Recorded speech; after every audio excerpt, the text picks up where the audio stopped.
This is the Pierre Burton Show. Bruce Lee, Mandarin Superstar, production 1892, a recording December 9th, 1971, in Hong Kong.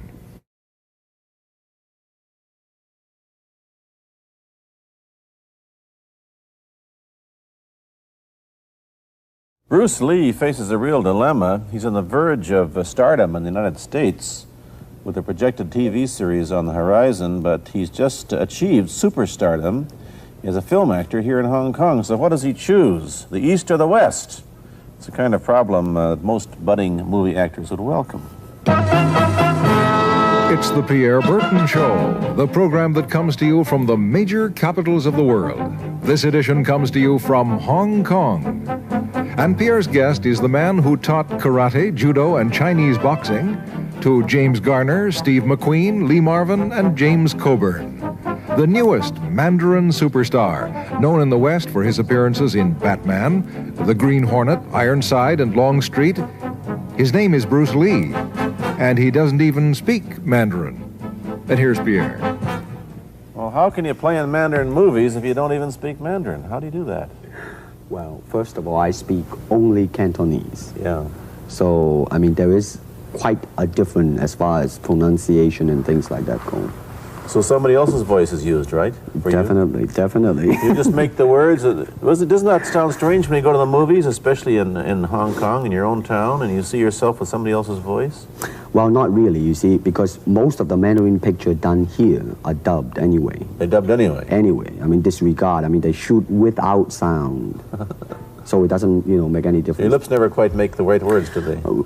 Yeah, well, that's where the difficulty lies, you see. I mean, in order to, because the Cantonese have a different way of saying things, different from the Mandarin. Yeah. So I have to find, something similar to that and keep a kind of a feeling going behind that. Something that matching the Mandarin deal. Like the old silent days. Complicated? Like the old silent days. But I gather in the movies made here, the dialogue is pretty stilted anyway. Yeah, I agree with you. I mean, see, to me, a motion picture is motion. Yeah. I mean, you gotta keep the dialogue down to the minimum. Did you look at many Mandarin movies before you started playing in the first one? Yes. What did you think of them when you saw them? Quality-wise, I mean, I have to admit that it's not quite up to the standard. However, it is growing, and it is getting higher and higher and going toward that standard, than what I would term quality. They say the secret of your success in that movie, The Big Boss, which was such a success, and rocketed you to stardom in Asia, was that you did your own fighting. As an expert in the various martial arts in China, what did you think of the fighting that you saw in the movies that you studied before you became a star? Well, I mean, definitely in the beginning, I had no intention or whatsoever that what I was practicing and what I'm still practicing now would lead to this to begin with. But martial art has a very, very deep meaning as far as my life is concerned, because as an actor, as a martial artist, as a human being, all these I have learned from martial art. Maybe for our audience who doesn't know what it means, you might explain exactly what you mean by martial art. Right. Martial art include all the combative arts like karate or karate, judo, Chinese kung fu or Chinese boxing, whatever you call it. All those. You see, like Aikido, Korean, I can go on and on and on. But it's a combative form of fighting. I mean, it's not, some of them became sport, but some of them are still not. I mean, they use, for instance, kicking to the groin, jabbing fingers at the eyes, and things like that. No wonder you're successful in the Chinese movies. They're full of this kind of action anyway. They needed a guy like you could... Violence, man. So you didn't have to use a double when you moved into the motion picture world here. You did it all yourself. Right. Can you break 5 or 6 pieces of wood with your hand or your foot? I'll probably break my hand and foot. But tell me a little bit... you set up a school in Hollywood, didn't you, for people like James Garner and Steve McQueen and the others? Yes. Why would they want to learn Chinese martial art? Because of a movie role? Not really. I mean, most of them, you see, to me, at least the way that when I teach it, all type of knowledge ultimately means self-knowledge. Mm-hmm. So therefore, they are coming in to, and ask me to teach them not so much of how to defend themselves or how to do somebody in. Rather, they want to learn to express themselves through some movement, be it anger, be it determination, or whatsoever. So in other words, what I'm saying, therefore, is that he is paying me to show him in combative form the art of expressing the human body. Which is acting, in a sense, isn't it? Well... Or it would be a useful tool for an actor to have. It's... it might sound too philosophical, but it's acting or acting unacting, if you... You've lost me. I have, right? So what I'm saying, actually, you see, it's a combination of both. Here it is the natural instinct, and here is control. You are to combine the two in harmony. Not, if you have one to the extreme, you will be very unscientific. If you have another to the extreme, you become all of a sudden a mechanical man, no longer a human being. So it is a successful combination of both. So therefore, it is not only, therefore it's not pure naturalness or unnaturalness. The ideal is unnatural naturalness or natural unnaturalness. Yin yang, eh? Right, man, that's it. One of your students, James Coburn, played in a movie called Iron Man Flint, in which he used karate. Is that what he learned from you? He learned it after. Oh, yeah. After he played in Iron Man. Right, right. You see, actually, I do not teach, karate because I do not believe in styles anymore. I do not believe that there is such thing as like Chinese way of fighting or the Japanese way of fighting or whatever way of fighting, because unless human beings have 3 arms and 4 legs, we will have a different form of fighting. But basically, we have only 2 hands and 2 feet. So styles tends to not only separate man, because they have their own doctrines, and then the doctrine became the gospel truth, that you cannot change, But if you do not have styles, if you just say, well, here I am, as a human being, how can I express myself? Totally and completely. Now, that way, you won't create a style, because style is a crystallization, that way, it's a process of continuing growth. You talk about Chinese boxing. How does it differ from, say, our kind of boxing? Well, first, we use the feet. That's and then we use the elbow. And you use the thumb too? You name it, man. We use it all. You have to, you see, because, that is the expression of the human body. Everything, not just the hand. And when you're talking about combat, well, if it is a sport, now you're talking about something else. You have regulations, you have rules. But when you're talking about fighting as it is, no rules. With no rules. Not real fighting. Well, then, baby, you better train every part of your body. And when you do punch, now I'm leaning forward a little bit, hoping not to hurt any camera angle. You gotta put the whole hip into it and snap it and get all your energy in there and make this into a weapon. I don't want to tangle you in any dark that right now. You came at me pretty fast there. What is the difference between Chinese boxing and what we see these young men doing at 8 o'clock every morning on the rooftops in the parks called shadow boxing, which they're always... Well, actually, you see, that is part of Chinese boxing. It is. There are so many schools. Everybody here seems to be, going like this all the time. Well, that's good. I'm very glad. I'm very glad to see that, because at least somebody is caring for their own body, right? Yeah. That's a good sign. Well, it's a kind of a slow form of exercise, which is called Tai Chi Chuan. I'm speaking Mandarin just now. Yeah.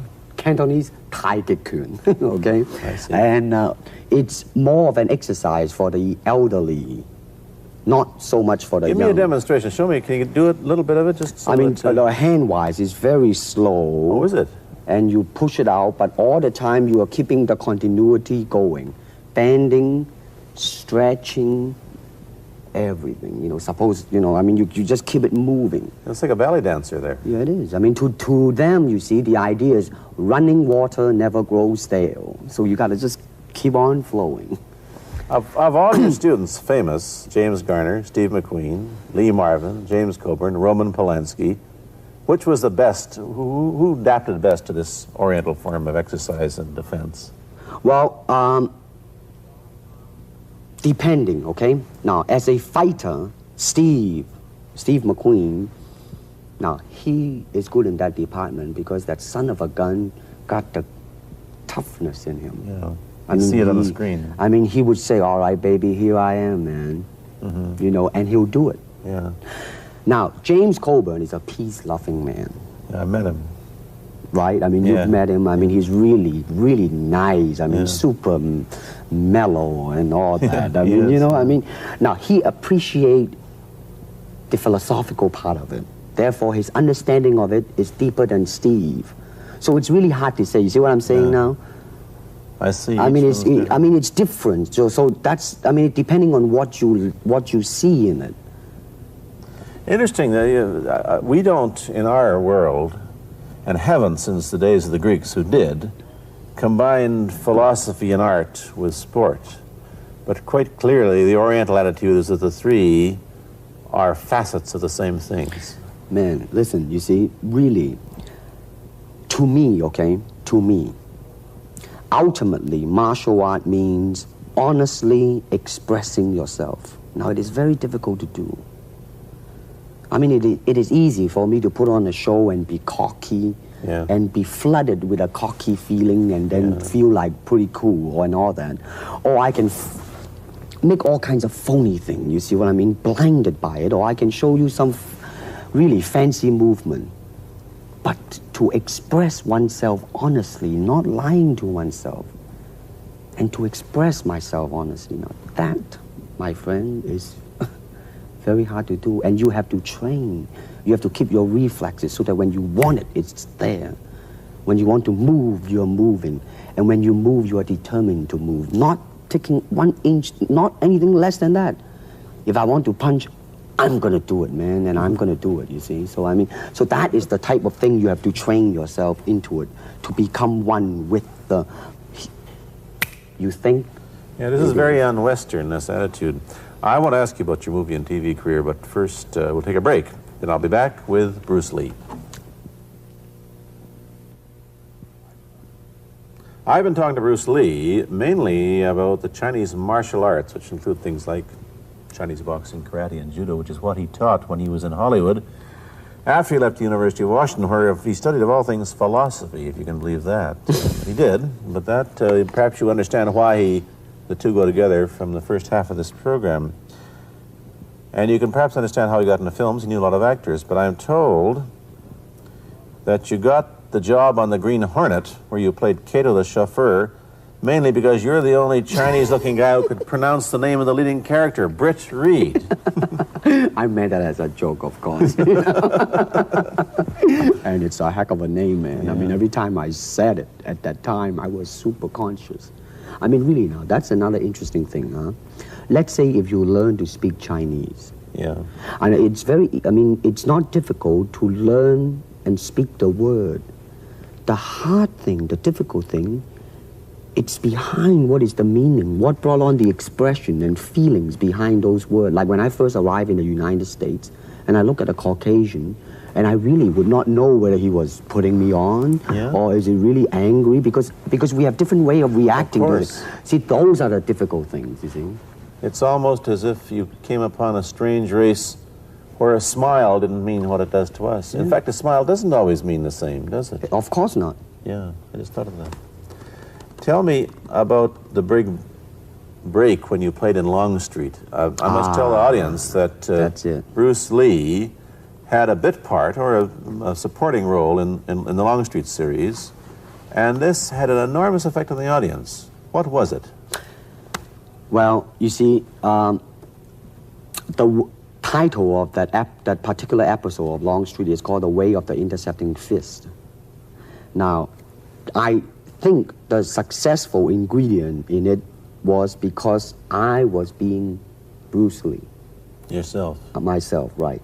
And did that part, just express myself, like I say, honestly express myself at that time. And because of that, I brought, favorable mentioning in like New York Times, which says like the Chinaman who incidentally came off quite convincingly enough to earn himself a television series and so on and so on and so forth. Can you remember the lines by Sterling Siliphant, the key lines? He's one of my students, you know that? Was he too? Yes. You've had everybody as your student. But you read, there were some lines that express your philosophy. I don't know if you remember them or not. I remember that. Let's hear.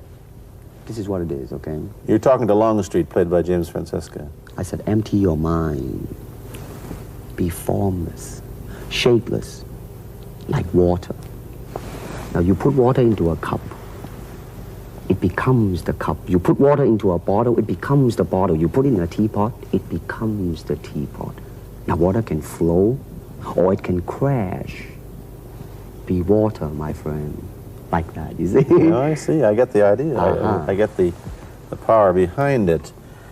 So now, two things have happened. First, there's a pretty good chance that you'll get a TV series in the States called The Warriors, in which you use what, the martial arts in a Western setting? That was the original idea. Now, Paramount, I did Longstreet for Paramount, and Paramount wants me to be in a television series. On the other hand, Warner Brother wants me to be in another one, but both of them, I think, they want me to be in a modernized type of a thing. And they think that Western idea is out. Whereas you want to do the Western, eh? I want, because you see, how else can you justify all these punching and kicking and violence except in that period of the West? In nowadays, you don't go around on the street kicking people or punching people. Because if you do, that's it. I don't care how good you are, But this is true also of the Chinese dramas, which are mainly costume dramas. They're all full of blood and gore over here. You mean here? Yeah. Well, unfortunately, you see, I hope that the picture I am in would either explain why the violence was done, whether right or wrong or whatnot. But unfortunately, pictures, most of them here, are done mainly just for the sake of violence. You know what I mean? Like, fighting for 30 minutes, get stabbed 50 times. Well, I'm fascinated. Let me give you your microphone back. I'm fascinated that you came back. I am a martial artist. You came back to Hong Kong on the verge of success in Hollywood and full of it. And suddenly, on the strength of one picture, you become a superstar. Everybody knows you. You have to change your phone number. You get mobbed in the streets. Now, what are you going to do? Are you going to be able to live in both worlds? Are you going to be a superstar here, or one in the States, or both? Well, let me say this. First of all, the word superstar really turned me off, and I'll tell you why. Because the word star, man, it's an illusion. It's something what the public calls you. You should look upon oneself as an actor, man. You would be very pleased if somebody say, hey, man, you are a super actor. It is much better than, superstar. Yeah, therefore, you've got to admit that you are a superstar. You're not going to, if you're going to give me the truth. I'm honestly saying this, okay? Yes, I have been very successful. Yeah. Okay? But I think the word star I do not look upon myself as a star. I really don't. Believe me, man, when I say it.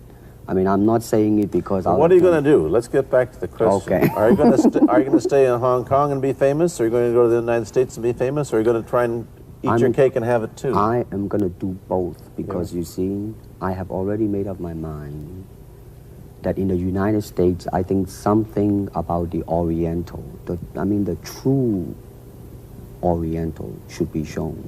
Hollywood sure as heck hasn't. You better believe it, man. It's always that pigtail and bouncing around, chop, with the eyes slant and all that. And I think that's very, very out of Is it true that you were the first job you had was being cast as Charlie Chan's number one boy? Yeah, number one son, yeah. No, They never made the movie. No. They were going to make it into like a new Chinese James Bond type of a thing. Now that, you know, the old man Chan is dead, Charlie is dead, and his son is carrying on. But they didn't do that. No. Batman came along, you see, because and then everything was started to be going into that, you know, that kind of which you were in. But by the way, I did a really terrible job in that, I have to say. Really? You didn't like yourself being I didn't see it. Let me ask you, however, about the problems that you face as a Chinese hero in an American series. Have people come up in the industry and said, well, we don't know how the audience are going to take a non-American? Well, such question has been raised. In fact, it is being discussed, and that is why The Warrior is not going to be on. I see. You see, because unfortunately, such thing does exist in this world, you see, like, I don't know, certain part of the country, right? Where, like, they think that business-wise, it's a risk. And I don't blame them, I mean, in the same way, it's like in Hong Kong, if a foreigner come and became a star, if I were the man with the money, I probably would have my own worry of whether or not the acceptance would be there. But that's all right, because if you honestly express yourself, it doesn't matter, see? Because are you, how about the other side of the coin? Is it possible that you are, I mean, you're fairly hip and fairly Americanized. Are you too Western for Oriental audiences, do you think? Oh, man, like, how? I have been criticized for that. You have, eh? Oh, yes, definitely. So. Well, let me say this.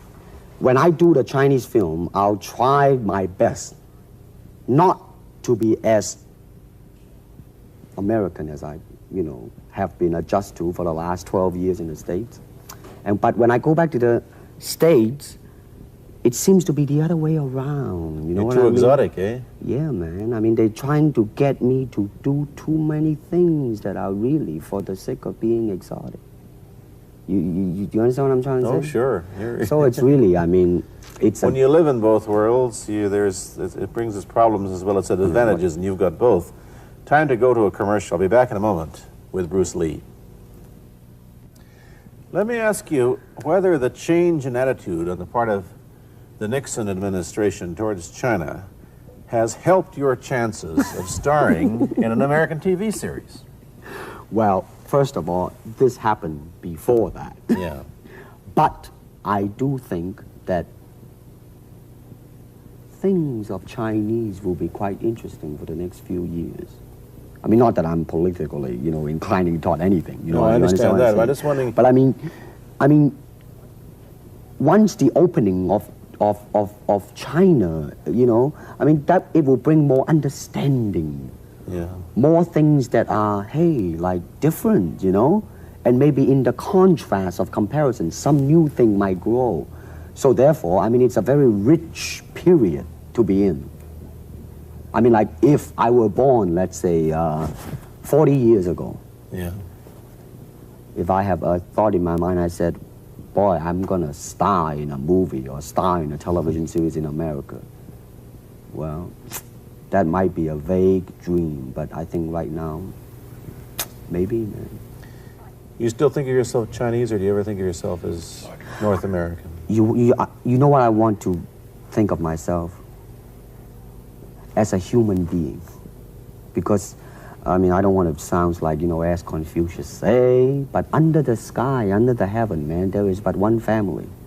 It just so happened, man, that people are different. Okay, we got to go. Thank you, Bruce Lee, for coming here. Thank you for Pierre. watching. Thank you. You've been watching Bruce Lee on The Pierre Burton Show, a half-hour program of conversation, opinion, and debate. This is Bernard Cowan speaking.